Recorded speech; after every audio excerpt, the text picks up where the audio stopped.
Okay, so chapter 0 is basically going to be going over the topics that were covered in the summer packet that you completed for me. So we're going to just jump back and forth between a bunch of different topics that are on here, and then you guys will have a little formula sheet, or not a formula sheet, a homework sheet to go with it. So it says, for the first part, we're going to evaluate expressions using Pemdas. So remember, Pemdas stands for parentheses, exponents, multiplication, division, addition, and subtraction. So that will come into play when we are evaluating an expression, but similar, the extra piece that comes into play with 1, 2, and 3 though is you can't evaluate until you've actually subbed in your values. So if you have x minus 5 plus y, so this is your expression, and then you're given specific values. Well, instead of x, we're going to put 15 minus 5 plus, and then y is negative 7. So I'm going to put the parentheses around the negative 7. Now, when you look at a problem like this, typically, according to Pemdas, you see A before S, which means addition before subtraction. But when you're left with addition and subtraction, you always go left to right like you read a book.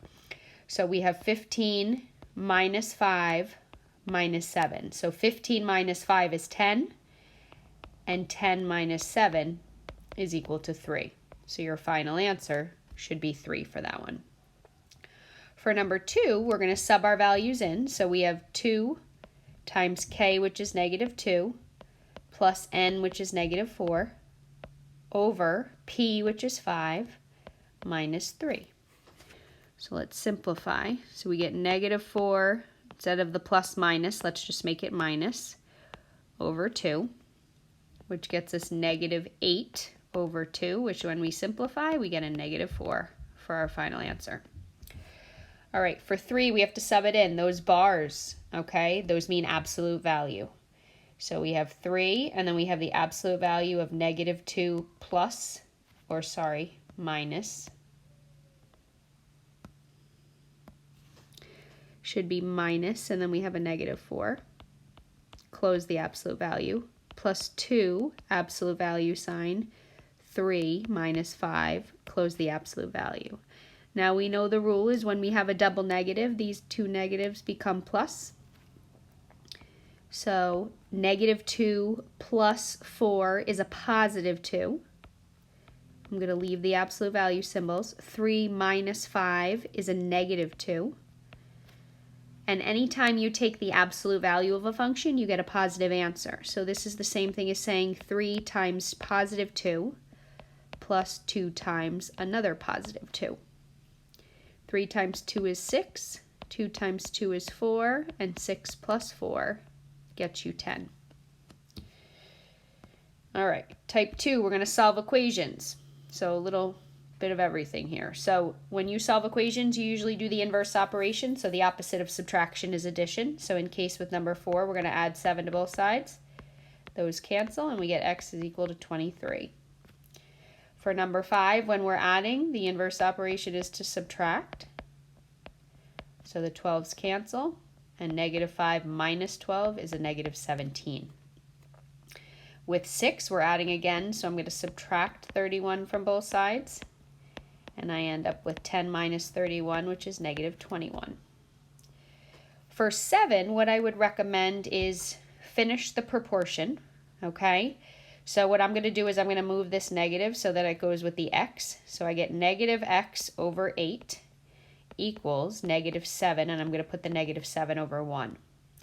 That then allows me to be able to do my cross multiplication. So negative x times 1 is negative x.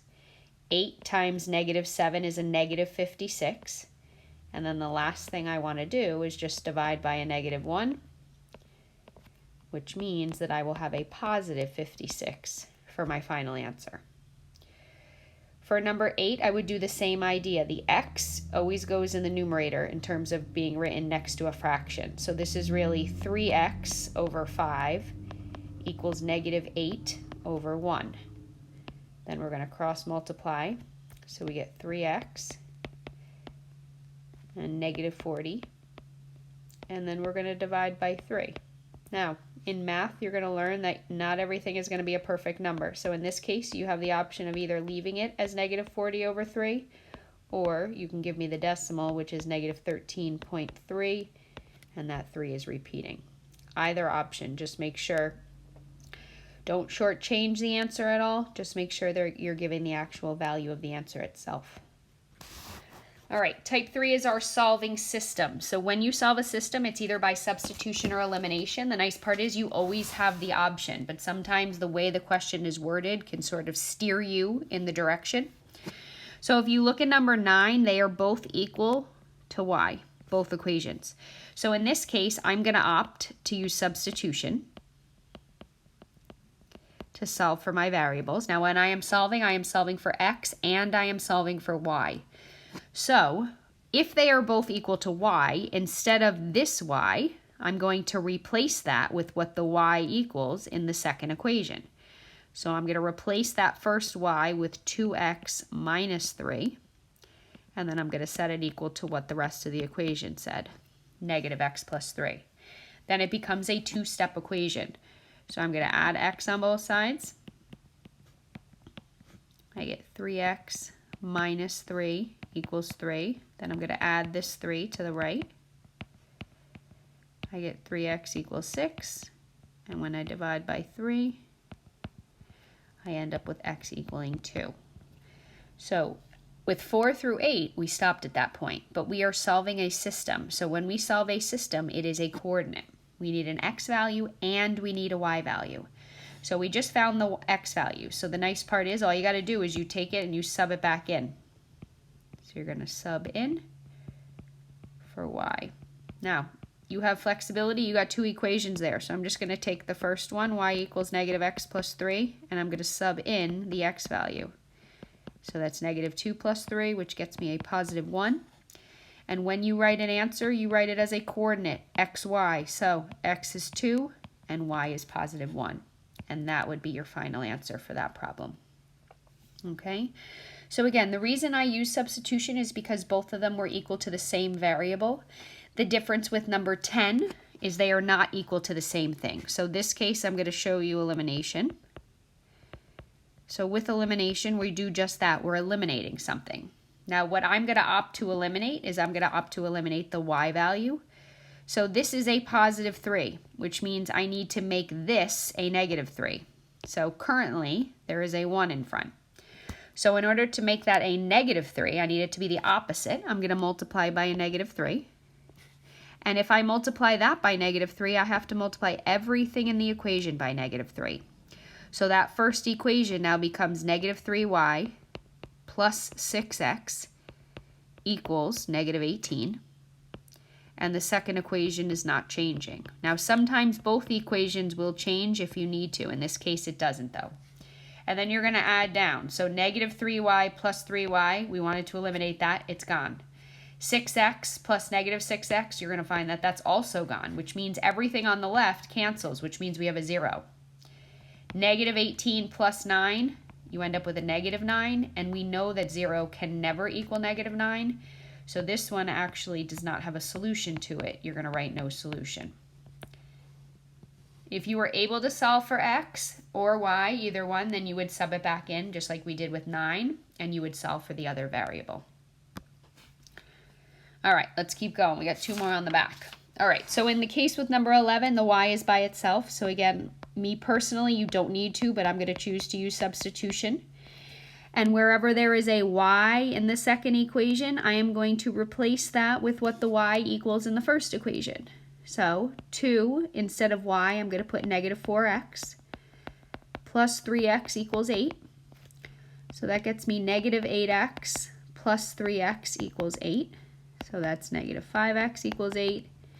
And then I'm going to divide by negative 5. So this is one where it's not going to necessarily come out to being a very nice number. So it's either negative 8/5 or you can give, let me write or here, negative 1.6. Okay. Now again, we found an x, which means we need to find a y.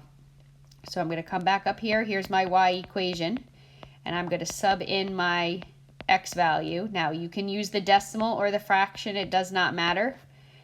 And you're either going to end up with positive 32 over 5 Or if you divide, you're going to get 6 2/5, which you can leave it like that, or you can make it 6.4, either one. So you have a lot of flexibility, especially with this one, because it comes out to being a nice decimal. So the x value, I'm going to do decimals here, negative 1.6, and my y value would be 6.4 for that. And that would be your final answer. All right, last one over here. So in this case, there's no variable by itself. You can't just multiply by a single number. So this was one of the instances similar to 10 where I had said sometimes you have to multiply both equations by something. So let's say I want to eliminate the x. So I have a 3 here and a 4 here. So the first thing you ask yourself is, what's the first number that both of them go into? And we would say 12. So in order to make 12, I need to multiply the 3 by a 4. But remember, in order to eliminate, they have to be the opposite sign. So the second one, I have a 4. I would need to multiply it by a 3. But I just leave it as a positive 3. That's only going to get me positive 12. So I need it to be a negative 12. So I'm going to make it a negative 3. Now what you're going to do is you're going to distribute the 4 to everything in that first equation, every single term. So each of those numbers is going to change. And then you are going to multiply that negative 3 by each of those terms in the bottom equation. And you end up with this. Now if you did it correctly, we said we wanted to eliminate the x's, they should be opposite, so they should go away. And then when you add down, you get 14y equals 28. Divide by 14, and y is equal to 2. So now what we have to do is take that and sub that into the equation above. So I'm just going to take the first equation, and I'm going to sub the y value of 2 in. So I get 3x plus 10 equals 7. When I subtract the 10, I get negative 3. And when I divide by 3, I get a negative 1. So your final answer for this one would be a negative 1, positive 2. All right, I'm going to stop the video.